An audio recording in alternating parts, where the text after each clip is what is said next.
Je voudrais que, s'il vous plaît, vous m'aidiez à comprendre et à appliquer les manières dont nous pouvons analyser la Sainte Parole, la Bible, pour pouvoir apprendre plus à partir d'elle.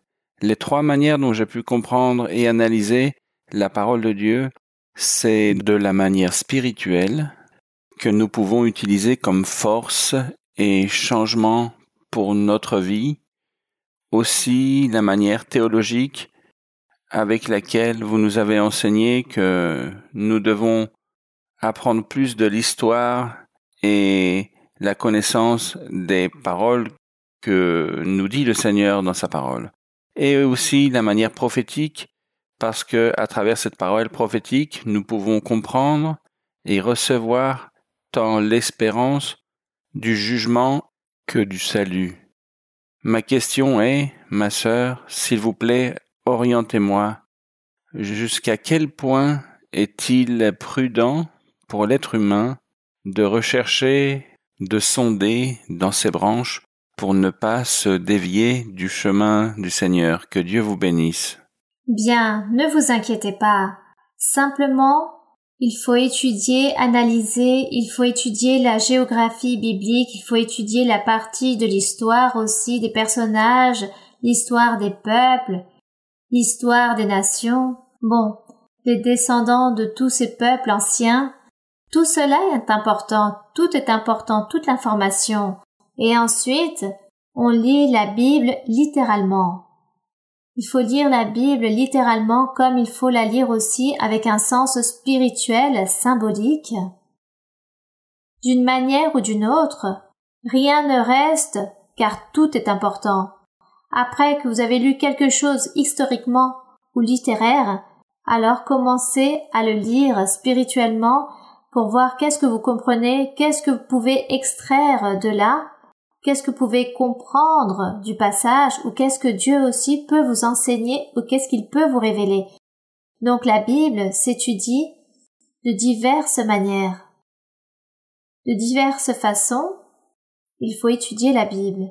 La Bible, il faut la lire tout entière pour ainsi nous former un concept global sur qu'est-ce que la Bible.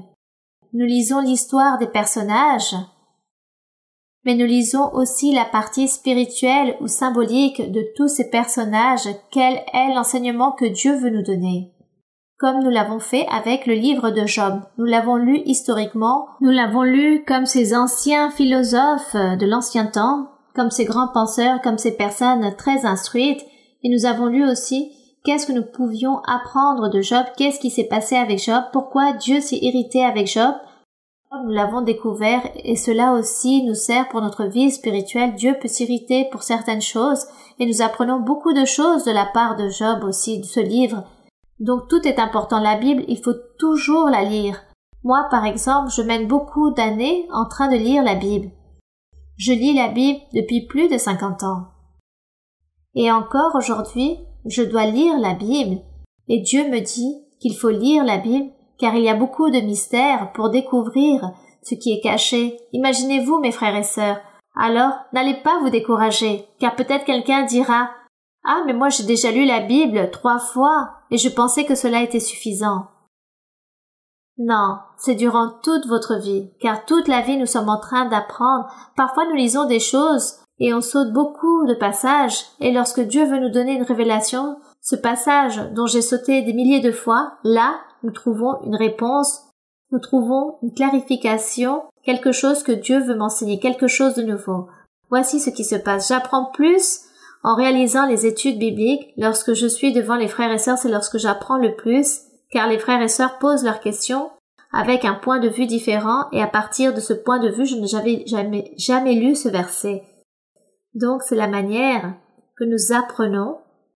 Et j'apprends aussi, parfois je lis la Bible seule, mais je ne trouve rien de nouveau. Mais lorsque je me trouve dans l'assemblée, dans l'église, je trouve beaucoup de choses nouvelles. Donc c'est ce qu'il y a de plus beau. Donc si quelqu'un vous dit « Ouvrez la Bible et enseignez-moi quelque chose de la Bible », alors vous allez devenir docteur ou doctoresse de la parole, car Dieu vous donnera une pluie d'idées pour donner les réponses.